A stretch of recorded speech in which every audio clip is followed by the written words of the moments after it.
네, 여러분들 반갑습니다. 에듀에서 게리지 한국사 강의하고 있는 신형철입니다.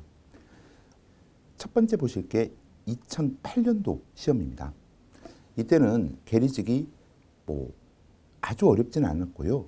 평범한 수준의 문제가 출제가 됐었습니다. 자, 그러면 어떤 문제가 출제되었는지 1번부터 살펴보도록 하겠습니다. 자, 문제 1번. 밑줄 친 A, B, C층에 대한 설명으로 옳지 않은 것을 고르십시오. A층에서는 돌보습, 돌괭이 등 석기류와 빗살무늬토기가 여러 점 출토되었다. 자, 일단 문제에서 제시되고 있는 A층은 빗살무늬토기라고 하는 핵심 키워드를 통해서 신석기 시대임을 알 수가 있습니다. 신석기 시대 유적층. 다음 B입니다. B층에서는 기둥구멍이 있는 장방형. 장방형이라고 하는 것은 사각형이라는 뜻이거든요. 주거지에서 밤달 돌칼, 그 다음에 민무늬토기 등이 다수 발굴되었답니다. 밤달 돌칼이나 민무늬토기는 청동시대의 대표적인 유물에 해당이 되겠죠. 다음 C층입니다. C층에서는 철기로 만든 농기구가 다수 출토가 되었답니다. 그러면 철기시대 유적지에 해당되겠죠. 자, 이렇게 A층, B층, C층으로 확인해보고 1번 A층보다는 B층이, B층보다는 C층이 지표면에 가깝다. 자, 보세요. 시기가 오래된 것부터 밑에 존재를 하겠죠. 그래서 신석기, 그 다음에 청동기, 그리고 그 위에 철기시대. 그러니까 A보다는 B, B보다는 C가 지표면에 가깝습니다. 다음 A층과 같은 시기의 유적은 주로 내륙의 산지에 분포하고 있다. 이렇게 돼 있는데 신석기 시대의 유적지는 어디에서 발견이 돼요? 강가나 바닷가 주변에 신석기 시대 유적지가 발견이 됩니다. 그렇다면 2번이 틀렸겠구나. 이렇게 해석할 수 있겠죠? 다음 B층의 유적을 남긴 사람들은 청동기, 농경 생활을 하면서 취락을 이루었습니다. 특히 취락이라고 하는 단어가 핵심 키워드가 되겠죠. C층과 같은 시기의 유적지에는 철기시대에는 여러분들 초기 철기시대 이때까지도 여전히 청동기가 사용이 됐었죠. 그래서 한국식 동검이라고 할 수 있는 세형 동검, 그리고 잔무늬 거울이 만들어지게 됩니다. 네, 그래서 정답은 2번 고르시면 되겠네요. 자, 다음은 2번 문제입니다.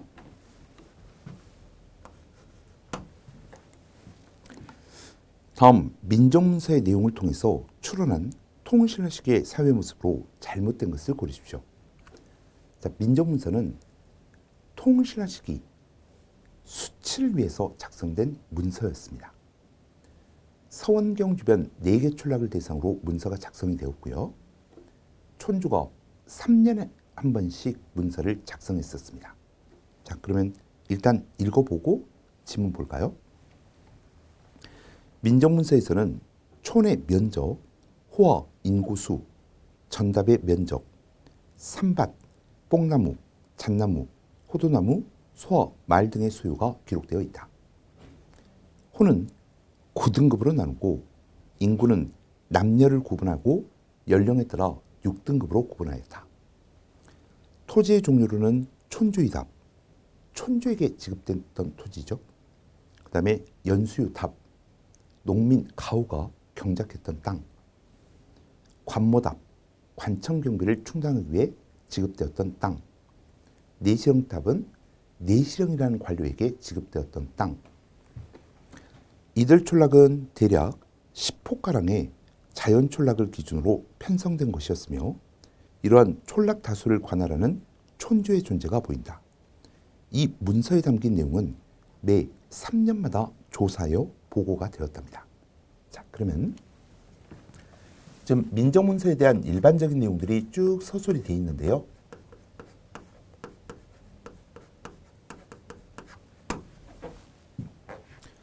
(1번) 노동력이 국가의 중요한 수치 대상이었다. 그렇기 때문에 사람을 남녀 모두를 대상으로 해서 연령별로 6등급으로 구분하고 있죠. 다음, 자연 촌락의 기반 위에서 행정촌을 편제를 한 거고요. 여러 촌락들, 이걸 촌주가 관할하고 그리고 이 촌주는 지방관의 역할을 하게 되잖아요. 나무와 가축도 국가 수치 대상으로 파악하였다. 뽕나무, 잣나무, 호두나무, 그리고 소, 말의 숫자까지 파악된 걸로 봐서 이 모든 것들이 전부 다 세금 대상이었다는 겁니다. 자, 그런데 중앙에서 파견된 관리에 의해 직접 지배를 받고 있었다. 이게 틀렸죠. 여러분들, 촌주라고 하는 직책은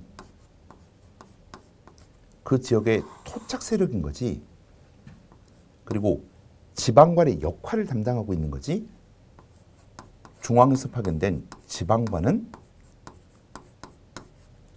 아니라는 겁니다. 다시, 촌주는 그 지역의 토착 세력으로서 지방관의 역할을 담당하고 있는 거지 지방관은 아닙니다. 그래서 정답은 4번 고르시면 되겠습니다. 자, 다음은 3번 문제 볼까요?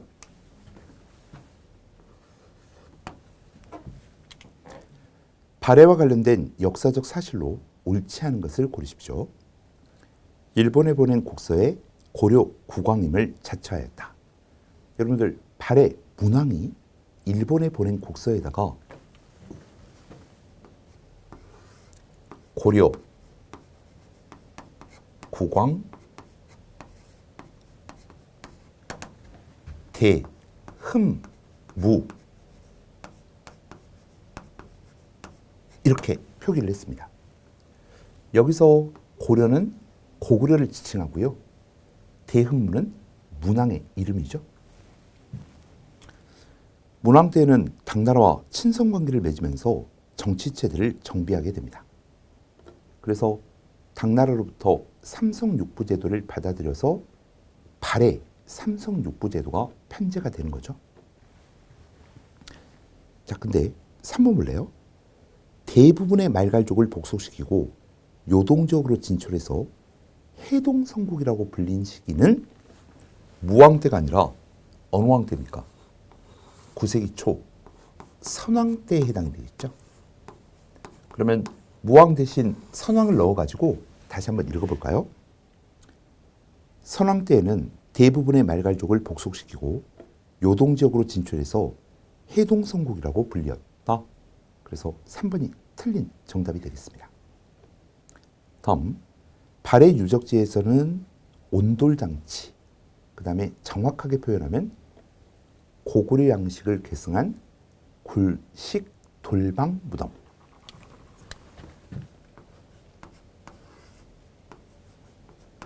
이런 것들이 발견이 된다는 거.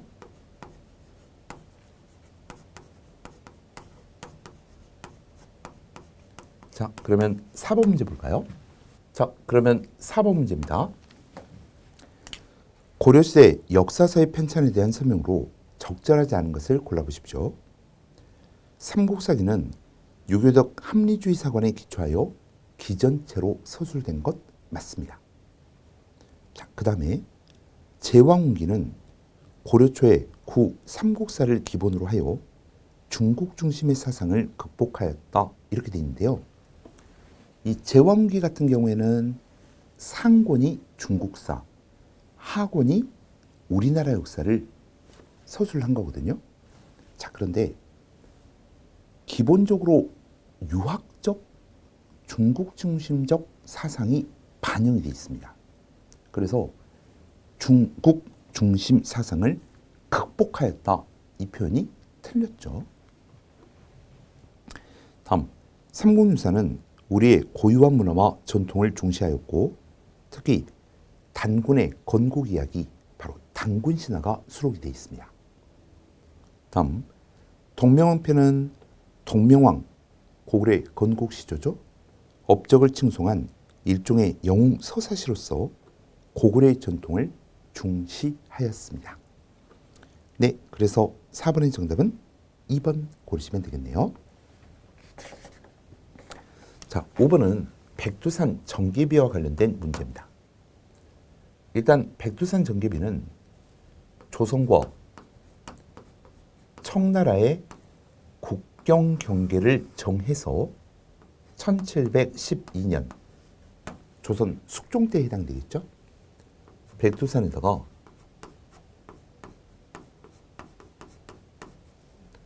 국경 경계를 정하여 비석을 세웠죠. 이걸 백두산 정계비라고 합니다. 그러면 양국 간의 국경 경계를 어떻게 정해놨던가요? 서쪽으로는 압록강, 그 다음에 동쪽으로는 토문강을 국경 경계로 한다. 자, 근데 처음에는 양국 관리들이 압록강이 정확하게 어디이고 토문강이 정확하게 어디인지를 파악하고 국경으로 새겨놨겠죠. 그런데 19세기 이후에 청나라가 돌연 토문강의 위치를 두만강이라고 주장하기 시작합니다. 자, 지도를 그려보면 여기에 백두산이 있다면 이 백두산을 경계로 해서 백두산에서 발원해가지고 이렇게 서해바다 쪽으로 흘러가는 강이 압록강이죠. 그 다음 백두산에서 발원해서 동해바다 쪽으로 흘러가는 강이 두만강이죠. 만약에 청나라 주장이 채택이 된다면 압록강과 두만강이 즉 현재 한반도선이 조선과 청나라의 국경 경계가 됩니다. 그런데 조선에서는 무슨 소리냐? 여기에 토문강은 송화강, 숭화강의 지류이다. 이렇게 주장을 합니다. 조선 주장대로 설명을 보면 숭화강이 이렇게 흘러가고요. 그리고 이 숭화강의 지류인 토문강이 이렇게 흘러갑니다. 그러면 조선의 주장대로 영토 경계를 그려본다면 자, 압록강과 그 다음에 토문강이 국경이 되는 거죠. 그러면 이 북쪽 지역은 전부 다 조선의 영토가 되는 겁니다. 이처럼 토문강의 위치 해석을 둘러싸고 조선과 청나라의 국경 갈등이 시작된 게 그 지역을 간도라고 하죠. 이 간도는 행정구역이 아니기 때문에 보통 백두산 기준으로 해서 이 서쪽 지역을 서간도라고 하고 백두산을 기준으로 해서 이 북쪽 지역을 북간도라고 합니다. 그러면 만약 조선 주장이 받아들여지게 된다면 북간도 지방은 조선의 영토가 되는 거죠. 자, 일단 이 내용을 보고 문제를 확인해 보겠습니다. 백두산 정계비와 관련된 설명으로 옳지 않은 것을 고르십시오. 청나라 사람들의 계속되는 국경 침범 문제를 종식시키기 위해서 조선 측에서 청나라에 요청하여 국경을 심사하였다? 이게 지금 틀렸죠. 이 조선과 청나라의 국경 경계가 논의되는 것, 이 계기가 된 것은요. 압록강과 두만강 이 북쪽 지역을 만주라고도 하죠. 이 만주는 후금 이후에 청나라, 이 청나라의 건국 시조가 뿌리를 잡았던 지역이고 바로 여진족 이후에 만주족 이들의 정신적인 고향이란 말이에요. 그래서 이 지역을 청나라에서는 통제, 즉 봉금지라고 해가지고 통행을 금지하고 그 다음에 출입을 금지하게 됩니다. 그런데 조선 사람들이 상당수가 이 간도지방으로 이주해가지고 뿌리를 내리고 살아가기도 하고 산삼을 채취하고 그 다음에 수렵 활동을 하고 이렇게 조선 사람들이 이 지역에 자주 오게 되니까 청나라에서 요구를 해서 조선과 국경 경계를 획정하자 이렇게 결정이 되고 세워진 게 백두산 정기비란 말이에요. 그러니까 1번이 틀린 거죠. 숙종 때 조선과 청 두 나라 대표가 백두산 일대를 답사하고 국경을 확정한 후에 세웠습니다. 청나라는 백두산 정기비에 기록된 동쪽 경계인 토문강을 두만강이라고 주장했고 백두산 정계비에 기록된 토문강을 송화강의 지류 이렇게 해석하면 북간도 지방은 조선의 영토가 되는 거고요. 네, 그래서 5번의 정답은 1번 고르시면 되겠습니다. 자, 다음은 6번 문제 볼까요? 밑줄 친 이 도서로 옳은 것을 골라보십시오. 1866년 로즈 제독이 이끄는 프랑스 극동함대가 강화도를 점령하고 조선 정부에 대해서 프랑스 신부 살해자에 대한 처벌과 통상조약 체결을 요구하였다. 일단 여기까지 슬러시. 지금 박스 안에서 읽어본 내용은 무엇입니까? 1866년 병인 박해를 빌미로 해가지고 프랑스가 강화도를 침략했던 사건, 바로 병인 양요입니다. 프랑스가 강화도를 침략한 사건, 병인 양요. 당시에 조선 정부는 40여일간의 군사적 대응 끝에 프랑스 함대를 물리쳤습니다. 그러나 강화도의 행공, 외 규장각이 불타고 대규모의 약탈도 자행되었고 특히 외 규장각에 보관되어 있던 조선 왕조 의궤 300여 권이 프랑스에 의해 약탈당했죠. 그리고 이 2008년도 당시에는 프랑스 국립도서관에 보관되어 있는데 2011년도에 조선 왕조 의궤가 임대 형태로 반환이 되었죠. 임대 형태로 반환이 되었습니다. 그래서 지금은 국립중앙박물관에 보관되고 있습니다. 자, 그러면 병인양요 때 프랑스군에 의해 약탈당한 외 규장각 의궤. 다시 이야기해서 조선 왕조 의궤. 정답은 4번 고르시면 되겠습니다. 자, 다음은 7번 문제 볼까요?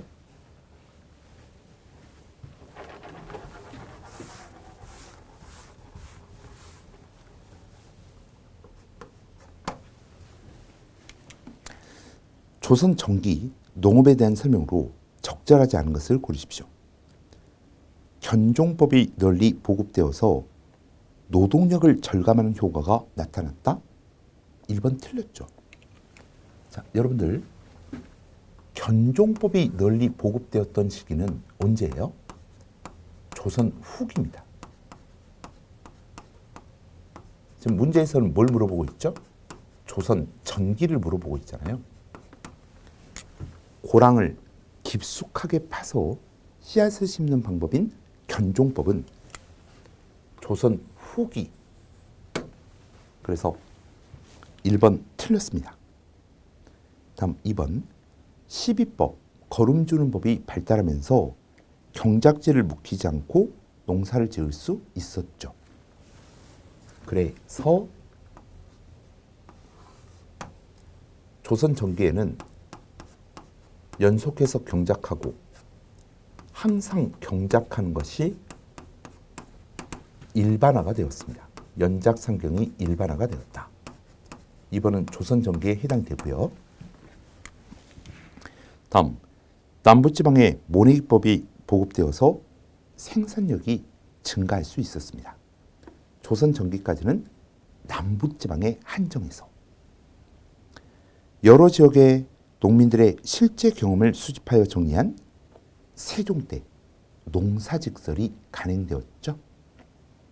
네, 7번의 정답은 1번입니다. 다음 8번 문제 볼까요?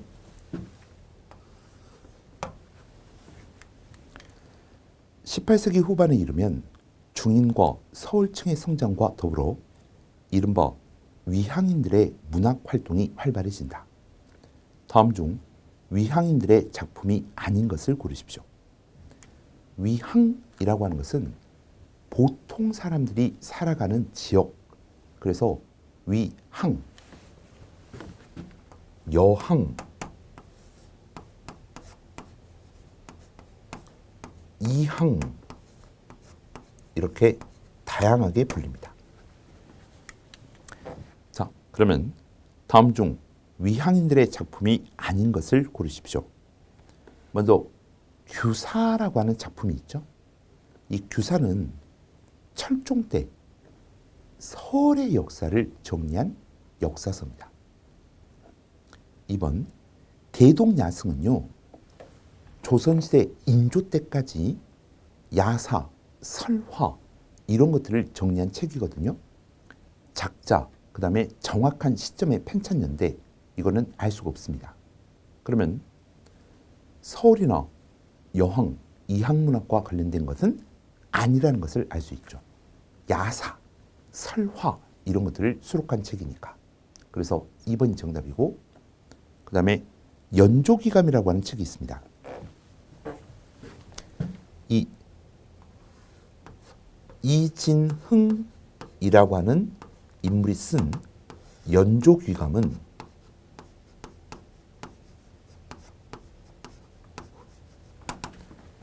향리의 역사를 정리한 거예요. 향리도 중간계층에 해당되죠.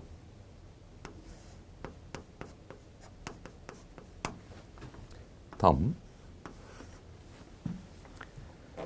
조희룡의 호산외기라고 하는 책이 있는데요.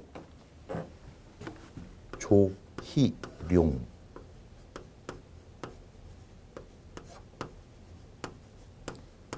호산외기. 이 조희룡이라고 하는 인물은 신분이 역관이었고, 그 다음 이 호산외기에서는 위항인들의 전기를 수록한 책입니다.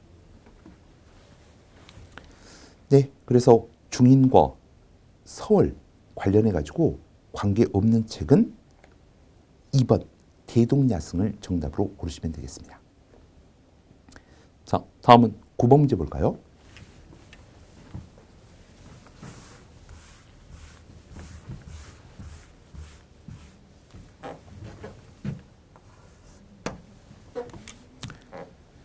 조선시대 과거제도에 대한 설명 중 옳지 않은 것을 고르십시오. 1번 문과의 식년시는, 식년시라고 하는 것은 3년마다 한 번씩 치러지는 정기시험을 식년시라고 하죠. 여기서 문과는 대과를 의미합니다. 그래서 초시, 복시, 왕 앞에서 실시하는 전시 세 단계로 구분이 됩니다. 1번은 맞죠. 2번 무과도 문과 마찬가지로 초시, 복시, 전시를 치르는데 최종 선발인원은 식년시의 경우에 몇 명입니까? 28명입니다. 무과는 28명. 문과식년시가 33명이죠. 그래서 2번 틀렸고, 소과 생진과에 합격한 사람들은 성균관에 입학하거나 아니면 그 자체로서 하급 관리에 임용될 수도 있었습니다. 기술관을 선발하는 잡과는 3년마다 한 번씩 치러졌으며 분야별로 정원이 존재하죠. 그러면 참고적으로 잡과의 종목들 체크해 볼까요? 통역관을 선발하는 역과, 그 다음에 법률, 율과, 그 다음에 의학, 의료, 의과, 그 다음 천문, 지리 능력을 테스트하는 음양과. 자, 근데 잡과는 기본적으로 해당 기술, 그러니까 역과 같은 경우에는 통역관 선발하는 거니까 외국어, 율과는 법률, 이런 식으로 해당 기술을 공부한 사람이 응시를 한단 말이에요. 그러면 이런 역과의 종목들은 관련된 관청이 있었죠. 먼저 역과는 그 외국어 교육기관 사여관, 율과는 형조, 의과는 전이감, 그 다음에 음양과는 관상감. 이렇게 해당 기술교육관청까지 기억을 해주시면 좋겠습니다. 네, 그래서 9번 정답은 2번이고요. 그 다음에 10번 문제 볼까요? 고려시대 여진족을 정벌하기 위해 편성된 부대. 고려 숙종 때 윤관이 건의해서 별무반이라고 하는 게 편성이 됩니다. 이 별무반은 기병, 신기군, 그 다음에 보병, 신보군, 그리고 승려들로 구성된, 스님들로 구성된 항마군. 그렇죠? 자, 그렇다면 신기, 신보, 그 다음에 4번에 항마군. 근데 3번에 신이군이라고 하는 것은 별무반에 포함되지 않고 뭐에 포함됩니까? 삼별초에 포함이 됩니다. 고려 무신정권 시기 계몽항쟁의 가장 주력 부대 삼별초. 네, 그래서 3번이 틀렸고요. 11번 볼까요?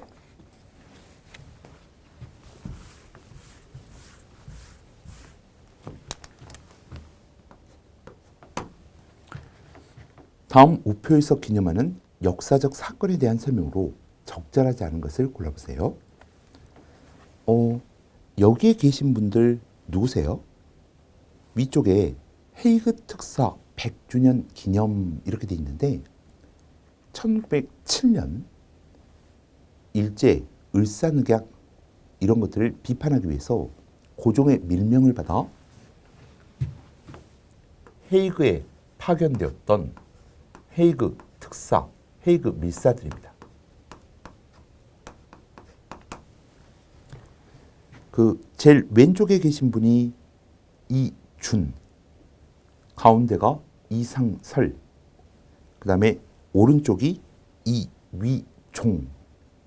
자, 그렇다면 이들 헤이그 특사와 관련된 거 적절하지 않은 것을 고르십시오. 이렇게 되어 있는데요.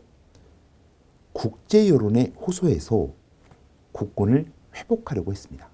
당시 헤이그에서는 만국 평화회의가 열렸었죠. 그 다음에 2번 황국협회 재정적 지원을 받고 출국하였다. 이 황국협회라고 하는 단체는 1898년 독립협회를 해산시켰던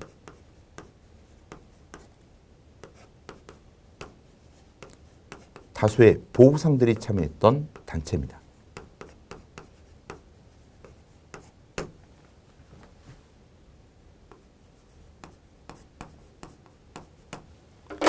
그리고 이 황국협회도 1898년도에 결국 해체가 되거든요.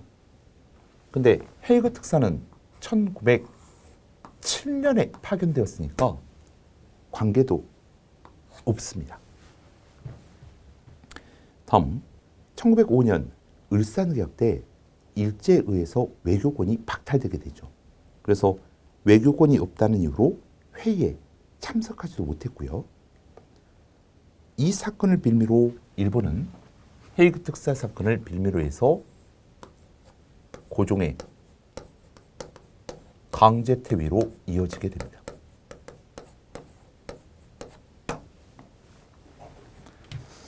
자, 11번의 정답은 2번이었고 그 다음에 12번 문제 볼까요?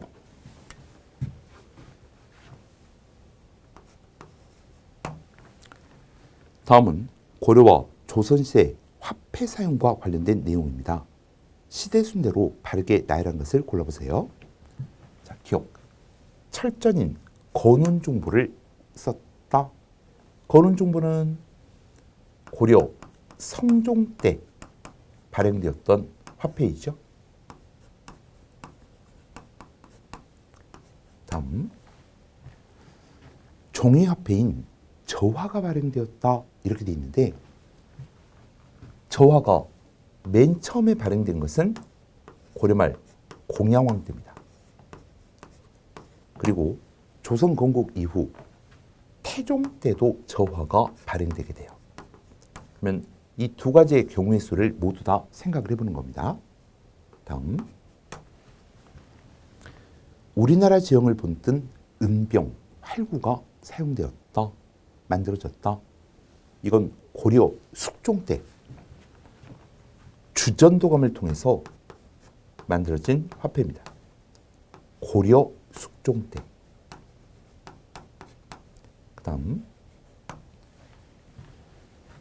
상공업의 발달에 따라서 상평통보가 널리 유통되었다. 이 상평통보가 널리 유통이 된 것은 조선 숙종 때 발행된 상평통보가 전국적으로 유통이 되죠. 자, 그러면 순서 확인해 볼까요? 고려 성종이 가장 빠르고 그 다음에 고려 숙종, 그 다음 저화의 제작, 조선 숙종 이렇게 되겠습니다. 그래서 기역, 디귿, 니은, 리을. 기역, 디귿, 니은, 리을. 정답은 1번이 되겠죠. 자, 그 다음에 13번 문제 볼까요?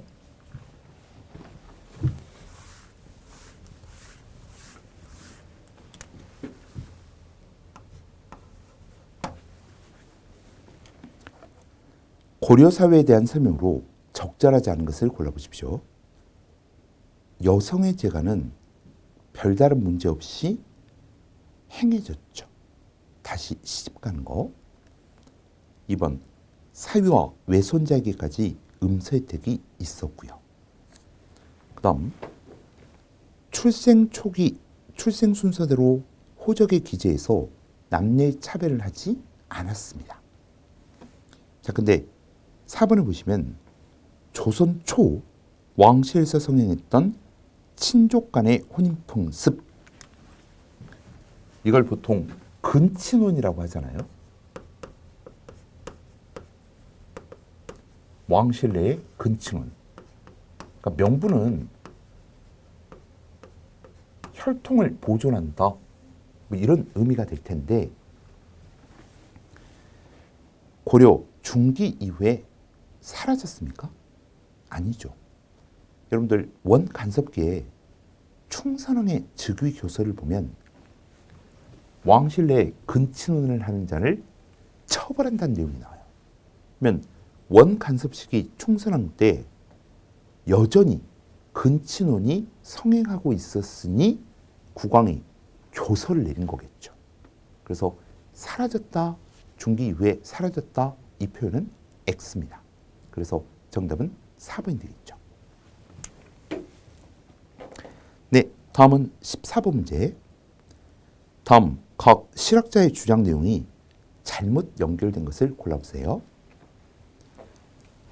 박지원은 양반전을 저술해서 양반 중심 문벌 제도의 비생산성을 비판하였습니다. 박지원의 양반전. 근데 금석과학록을 지어서 북한 산비가 진왕 순수비임을 밝힌 인물은 유득공이 아니죠. 유득공은 발해고라고 하는 역사서에서 통신화와 발해를 남북국 시대라고 최초로 규정했던 인물이고, 금석과학록은 김정희 북한 산비를 진왕 순수비로 확인하였다. 추사 김정희 선생입니다. 2번 틀렸고, 3번 유형호는 자영농 육성을 위한 토지제도의 개혁안으로서 균전론을 주장했습니다. 다만 유형원의 균전론은 신분에 따라 차등 분배한다는 게 전제되어 있는 균전론이었죠. 다음 정약용은 실학을 집대성하였으며 토지제도 개혁론으로서 여전제와 정전제 등을 주장하였습니다. 네, 그래서 14번의 정답은 2번이었고요. 그 다음 15번 문제 볼까요?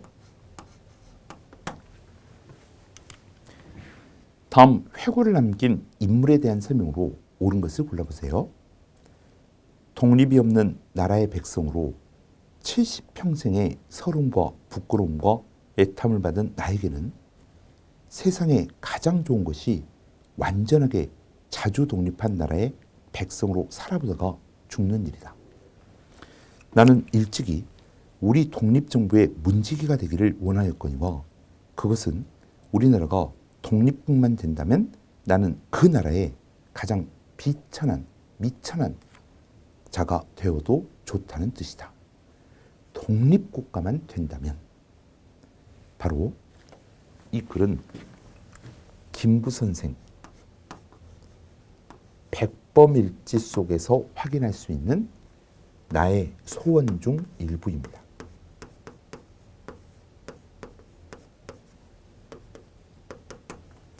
그러면 김구와 관련된 설명으로 옳은 것을 고르십시오. 자, 화북지방에서 사회주의자들이 중심이 되어 1942년 조선 독립동맹을 결성하였었죠. 이 조선 독립동맹은 주석이 김두봉이라고 하는 인물이었습니다. 다음, 조선 의용대를 결성하여 대일전선에 참여하였다. 1938년 조선 의용대를 결성했던 인물은 김원봉.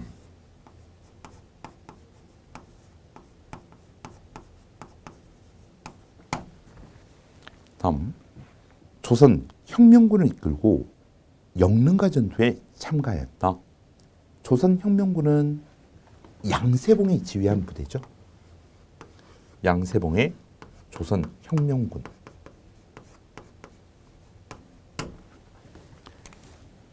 개정 임시헌법에 따라서, 즉 4차 개헌헌법에 따라서 임시정부의 주석이 되신 분 바로 김구입니다.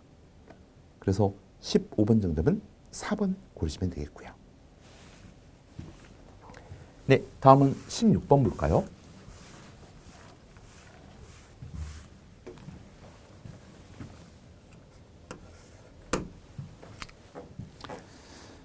다음 선언과 관련된 단체에 대한 설명으로 옳은 것을 고르십시오.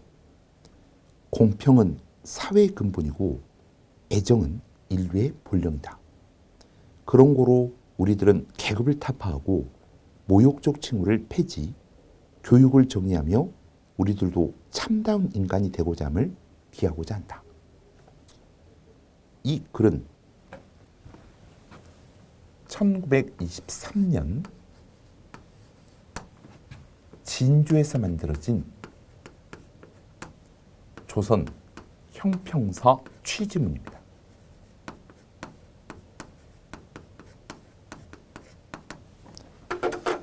그러면 형평운동과 관련된 사료임을 알 수 있겠네요. 형평운동이 뭐죠?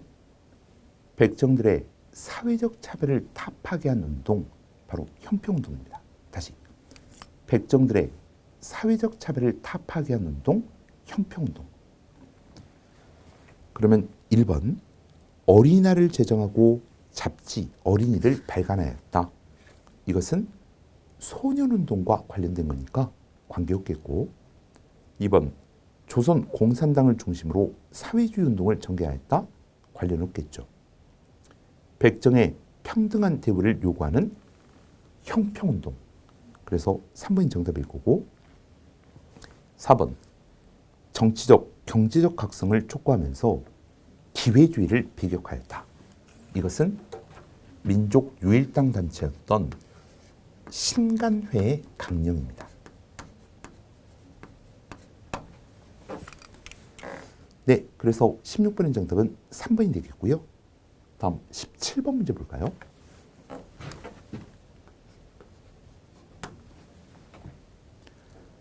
(1949년) 제정된 농지개혁법과 관련된 설명으로 옳지 않은 것을 고르십시오.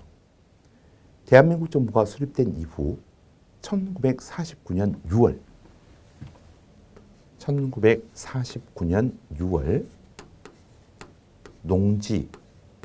농지개혁법이 제정되게 됩니다.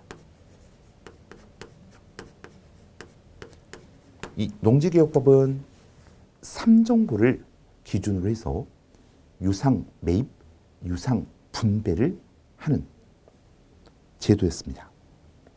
1번, 제정 즉시 시행되지 못하고 이듬해인 1950년에 시행되었죠. 1949년 6월 달에 법으로 제정이 되었고 실시가 된 것은 1950년 3월부터 실시가 되죠. 유상 매입, 유상 분배 원칙을 적용해서 농지를 분배하였고요.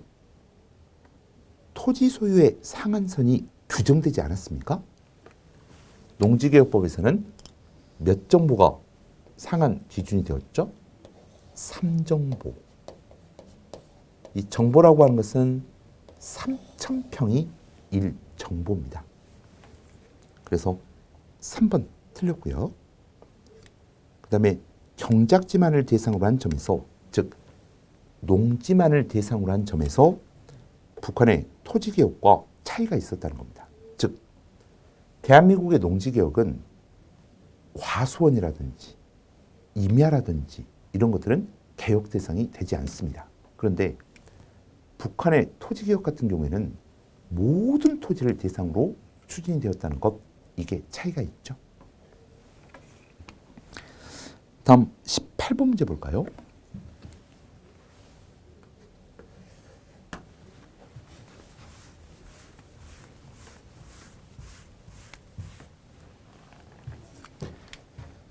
다음 자료와 관련된 설명으로 옳은 것을 고르십시오. 남과 북은 분단된 조국의 평화적 통일을 염원하는 온 결의의 뜻에 따라서 7.4남북 공동성명에서 천명된 조국통일 3대 원칙을 재확인하고 정치, 군사적 대결 상태를 해소, 민족적 화해를 이룩하고 무력에 대한 침략과 충돌을 막고 긴장 완화와 평화를 보장하며 다각적인 교류 협력을 실현하여 민족 공동의 이익과 번영을 도모. 그 다음 밑줄, 쌍방 사이의 관계가 나라와 나라 사이의 관계가 아닌 통일을 지향하는 과정에서 형성된 특수관계라는 것을 인정하고, 거기까지. 평화 통일을 성취하기 위한 공동의 노력을 경주할 것을 다짐하면서 다음과 같이 합의하였다. 아마 이 사료는 여러분들이 자주 보셨던 사료일 것 같습니다. 1991년 12월 13일 남북 간의 관계를 규정한 남북 기본 합의서입니다. 자, 그렇다면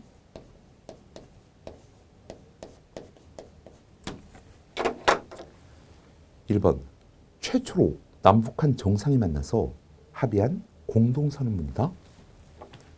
이것은 2000년 김대중 대통령과 김정일 사이에 최초의 남북 정상회담이 열렸고 6.15 공동선언이 발표되었죠. 다음 남북한 동시 유엔 가입 등 화해 분위기가 배경이 되었습니다. 이 남북 기본 합의서가 채택되기 이전 1991년 9월 달에 남과 북이 각각 개별 국가로서 유엔에 가입을 하잖아요. 그렇죠? 이런 분위기가 영향을 주어서 남북 기본 합의서가 채택되게 됩니다. 다음, 경의선 철도 복원 사업을 결정하는 계기는 바로 2000년 6.15 공동선언을 계기로 해서 경의선 철도 복원 사업이 결정되게 됩니다. 네, 여기까지가 이제 한국사 관련된 문제였고요. 다음 보실 것은 이제 한자어, 사자성어와 같은 상용 한자 영역입니다. 자, 그러면 19번 문제 볼까요?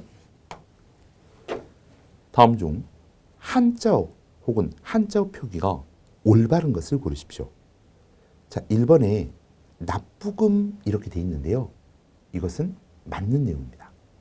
그러면 2번부터 왜 틀렸는지 확인해 봅시다. 그 강의할 때 강자는 맞는데요. 그 뒤에 의자 있죠. 이게 이제 회의하다 할 때 의자인데 그게 아니라 오를 의자를 씁니다. 그래서 2번 틀렸고 그다음에 3번. 그 대기 명령 할 때 기다릴 대 그다음에 명령 이건 맞는데 기한을 나타내는 기자가 아니죠. 그래서 기자를 X표하고 기회할 때 기자가 있잖아요.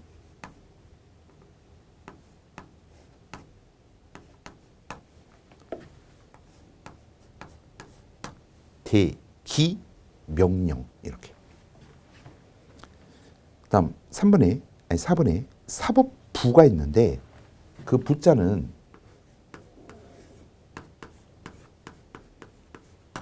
이렇게 쓰는 부자입니다.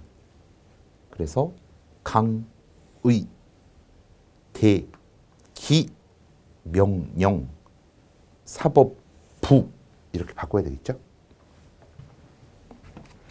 그래서 19번의 정답은 1번이고요.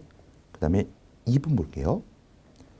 다음은 중국 춘추전국 시대 춘추시대 말기의 법치주의자인 한비자에 관련된 내용이다. 괄호 안에 들어갈 고사성어로서 알맞은 것을 골라보십시오. 한비자는 요, 순 시대를 이상으로 하는 왕조 정치는 시대에 뒤떨어진 생각으로 여겼다.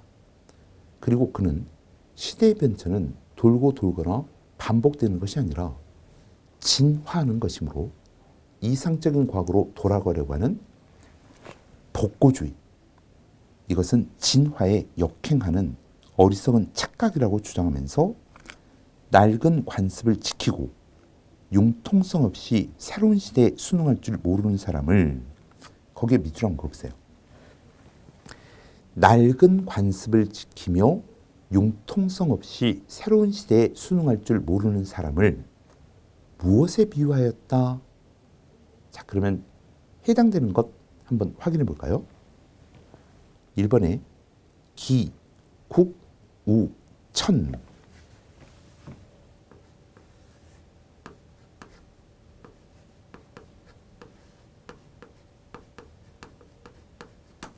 이 기나라 사람이 하늘이 무너질지도 모른다.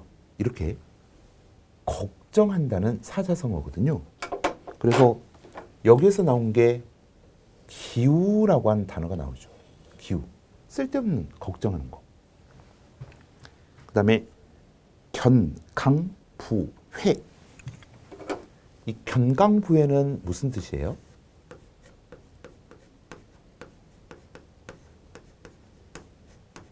자, 어떤 논리를 전개를 할 때 이치에 맞지 않는 말을 억지로 갖다 붙여가지고 자신의 주장을 그 근거로 삼는다는 겁니다. 견강부회하지 말라. 이런 표현 쓰죠. 다음 3번에 보시면 낭, 중, 지, 추.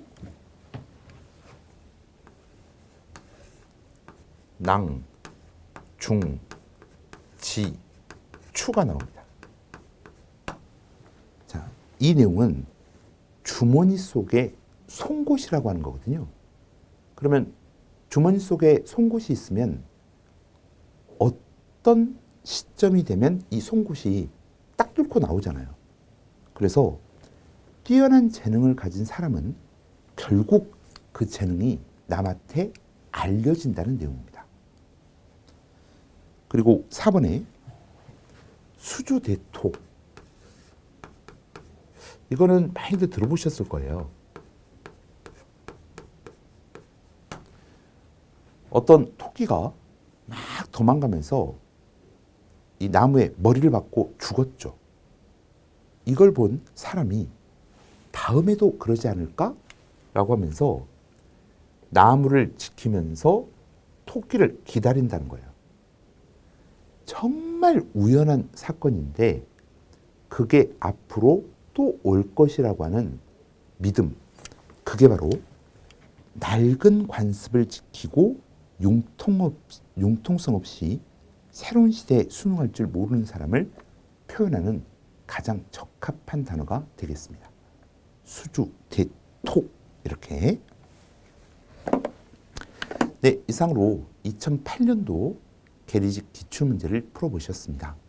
다음 시간에는 2010년도 계리식 기출문제를 같이 풀어보도록 하죠. 여러분들 수고하셨습니다.